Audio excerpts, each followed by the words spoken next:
Bonjour à tous et bienvenue dans le podcast de Productivio, le podcast qui vous donne des trucs, des astuces et des pistes de réflexion pour vous permettre d'être plus organisé, pour trouver votre essentiel, le réaliser avec efficacité et ainsi créer votre vie avec intention. Je suis Priscille Livenet, l'animatrice de ce podcast. Vous retrouverez toutes les notes de cet épisode sur le blog productivio.com, rubrique podcast. Vous pouvez partager ce podcast, vous pouvez le liker sur les réseaux sociaux, mettre une note et une revue 5 étoiles sur iTunes afin de le faire connaître. Vous pouvez aussi rejoindre la communauté de Productivio sur Facebook ou Twitter et Productivio est aussi sur la plateforme Tipeee et donc si vous souhaitez m'encourager à la production de ces épisodes, n'hésitez pas à le faire, c'est possible à partir d'€1 par mois et je vous en remercie par avance. Aujourd'hui, nous reprenons la suite de la méthode de GTD avec la 4e étape. Après avoir vu la collecte, la clarification et l'organisation de nos données, nous allons passer à la phase d'analyse ou de réflexion de notre système. Contrairement à ce que beaucoup de personnes qui ont commencé à mettre en place la méthode pensent, cette étape est capitale et le système ne peut durer sans cette étape.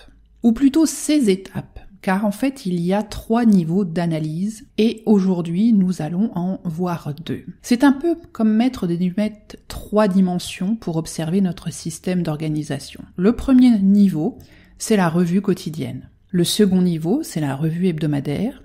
Et enfin, le 3e niveau, c'est la mise en perspective, qui ne fait pas partie de l'étape de révision ou d'analyse, mais qui est un 3e niveau de visualisation de notre système et qui fera l'objet d'un épisode à lui seul.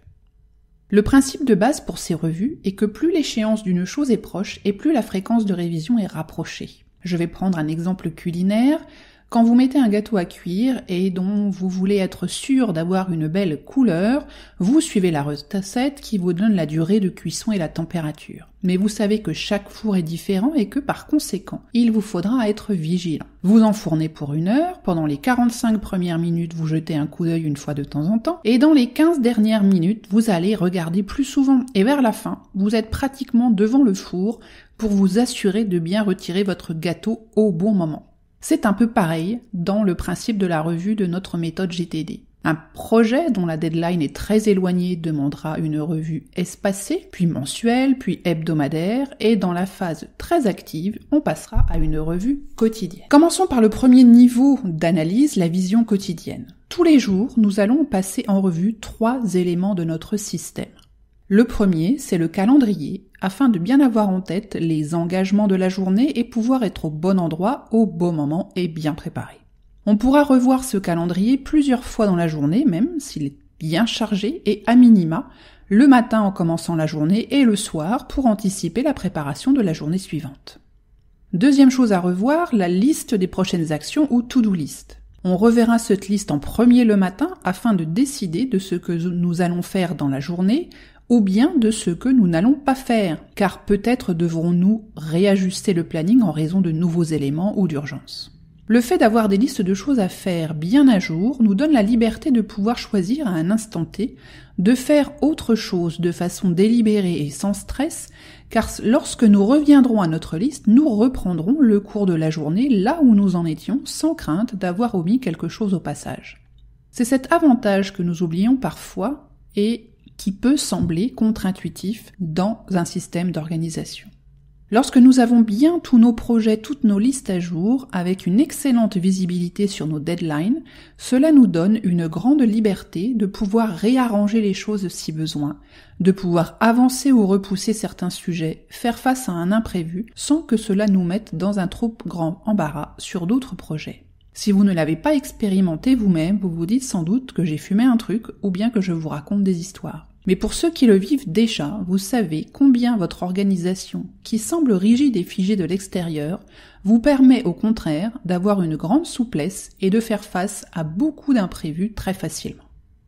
3e élément à revoir, les checklists qui seront revues de façon quotidienne, notamment toutes celles que vous utilisez pour des activités quotidiennes, comme la liste des choses à préparer le soir pour le lendemain, la liste des choses à emporter le matin, ce que vous devez préparer pour vos enfants, une liste d'organisation de réunions par exemple, ou bien une liste de ce que vous devez emporter en déplacement. La revue quotidienne prend généralement quelques minutes, sachant que vous ne reverrez quasiment jamais les 3 éléments au même moment dans votre journée. Cette revue permet de contrôler votre quotidien. Même si vous n'êtes pas encore adepte de la méthode GTD, je pense que vous revoyez à minima votre calendrier et votre to-do list chaque jour. Ce n'est donc pas très difficile de se tenir à cette habitude. Seconde revue, la revue hebdomadaire. J'en avais parlé il y a un peu plus d'1 an, cette revue doit être planifiée dans votre agenda toutes les semaines, si possible au même moment de la semaine, car elle prend en général 2 heures. Si vous ne faites pas la place dans votre agenda pour cette revue, vous ne la ferez pas, et si vous ne la faites pas, ou bien si vous ne la faites pas de façon régulière, votre système va très rapidement tomber en ruine faute d'être convenablement maintenu. Il ne sera plus fiable, vous ne lui ferez plus confiance et du coup, vous aurez à nouveau tendance à compter uniquement sur votre mémoire pour tout vous souvenir et au final vous retomberez au point zéro. Ne pas faire la revue hebdomadaire, c'est un peu comme utiliser un agenda pour noter ses rendez-vous et ne jamais l'ouvrir pour voir ce qu'il y a dedans. Cette revue hebdomadaire a 3 objectifs. Être au clair, être à jour et être créatif. Premier point, être au clair. Comme nous l'avons vu dans les phases précédentes, nous avons mis en place un système qui nous permet de capturer toutes les nouvelles entrées et ensuite les affecter à un dossier, une liste, un projet, etc. Pour certaines de ces entrées, nous ne ferons pas de revue quotidienne, mais juste une revue par semaine. C'est donc là, pendant votre revue hebdomadaire, que vous allez traiter ces entrées et les affecter là où elles doivent aller. On va aussi en profiter pour faire un nouveau remue-ménage, balayage de cerveau ou, comme vous voulez l'appeler, afin de prendre en compte tout ce qui est arrivé de nouveau dans notre cerveau. À noter que cette étape peut aussi être faite dès qu'une idée nous arrive, on la note dans un carnet et au cours de la revue hebdomadaire, nous allons la traiter, la clarifier et la ranger au bon endroit de notre système d'organisation. Dans cette phase, enfin, nous allons nettoyer toutes nos boîtes d'entrée qui ont une fréquence de revue hebdomadaire pour les ramener à être vides et prêtes pour une nouvelle semaine. Autre objectif, être à jour. Alors par ailleurs, au cours de la semaine précédente, il y a pu avoir des changements de priorité dans vos projets, voire même des projets qui ont été abandonnés et d'autres qui sont tombés du ciel et qu'il faut traiter rapidement. C'est donc pendant cette revue que vous allez nettoyer en quelque sorte votre liste de projets pour la mettre à jour et décider, pour tous vos projets actifs, en fonction de leur échéance, ce que vous allez faire dans la semaine qui arrive, voire même entamer la planification de la semaine suivante, voire au-delà. C'est en tout cas ce que je vous conseille de faire. Et je sais que Cédric Watine du site Les Outils du Manager, que je vous recommande vivement, conseille aussi de ne pas s'arrêter sur la semaine à venir, mais de commencer à anticiper la semaine suivante au minimum. Dans la plupart des entreprises aujourd'hui, le rythme est tellement rapide que si vous n'anticipez pas au moins sur les 2 prochaines semaines, votre agenda sera rempli avant même que vous vous en rendiez compte. Or, le but de la méthode GTD est que vous ayez le contrôle de votre agenda et pas votre chef ou vos collègues. On va donc organiser les choses que nous devons faire pour faire avancer nos différents projets. Cela va nous demander de revoir nos différents projets en cours, nos listes de tâches, bien sûr notre calendrier pour y affecter des blocs de temps pour travailler sur nos projets, anticiper la préparation de nos déplacements, prévoir du temps pour préparer les réunions auxquelles nous devons participer, etc.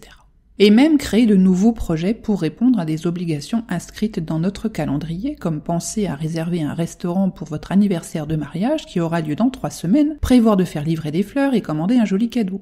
La méthode GTD évite même les scènes de ménage, si je vous assure. En regardant les prochaines semaines de votre agenda, vous allez donc créer certains projets afin d'être prêt le jour J. Troisième objectif, être créatif. Pendant cette revue hebdomadaire, on va aussi revoir notre liste un jour peut-être. En effet, il se peut qu'au cours de la semaine précédente, un événement se soit passé et que cela nous permette de faire avancer un de nos projets. Par exemple, vous souhaitez apprendre à faire de belles photos et vous avez reçu un mail annonçant la création d'un club photo dans votre entreprise. Voilà une belle opportunité de faire bouger votre projet. Vous allez donc pouvoir activer ce projet et même créer une première action qui pourra être de vous inscrire à la première rencontre de ce club pour en savoir plus. Vous pourrez aussi à l'inverse supprimer une idée que vous aviez eue il y a quelque temps et vous dire qu'après plus mûre réflexion, cette idée peut être définitivement rayée de votre liste. Et ce processus d'examen hebdomadaire vous permet d'attraper toutes ces choses qui pourraient s'échapper, de vous vider la tête de ce qui vous empêcherait de travailler sereinement.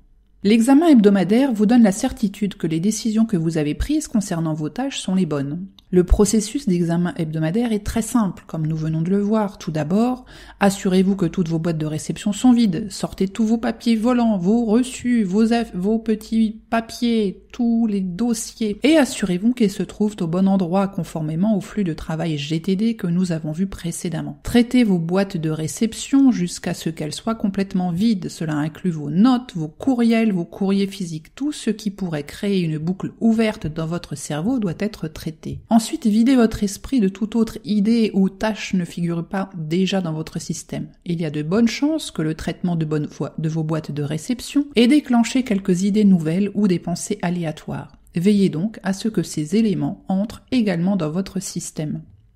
Ensuite, passez en revue tous vos projets et tâches.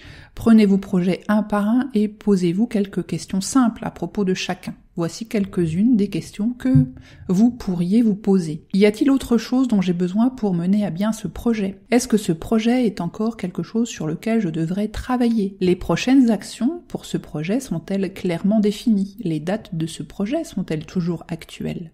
Si vous décidez que vous ne souhaitez plus exécuter un projet ou une tâche, supprimez-la simplement de votre système. Sinon, assurez-vous que toutes les informations, le contexte, la date d'échéance sont correctes, puis passez à autre chose. Vous passerez également en revue votre liste en attente de, afin de pouvoir relancer les retardataires si besoin, ou bien de créer une tâche pour vous-même car vous avez reçu les éléments que vous attendiez et à présent c'est à vous de jouer.